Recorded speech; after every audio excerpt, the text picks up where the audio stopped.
សុភមស្តុព្រះមង្គលាជយាតិរិទ្ធព្រះពុទ្ធសករាជព្រះសាសនាអតិកណ្ដាលកន្លងទៅហើយបាន2569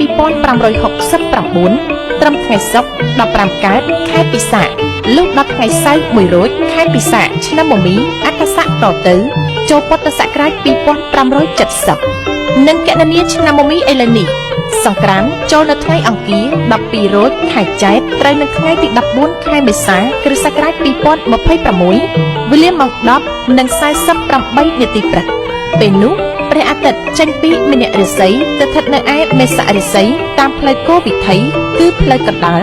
មានទេវធីតាមួយព្រះអង្គជាមគ្គនាយិកាព្រះនាមរាជសាទេវី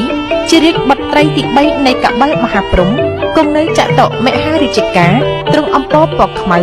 លំអរនៅព្រះការដោយសៀបឈូកអភរណៈកាយមនោរាហស្តហាទ្រង់លោហិតឈាមព្រះហស្តស្ដាំទ្រង់ធ្នូព្រះហស្តឆ្វេងទ្រង់ត្រីសូលទ្រង់គង់ឈរបើកប្រណិតលើខ្នងមេណូមៃសេះ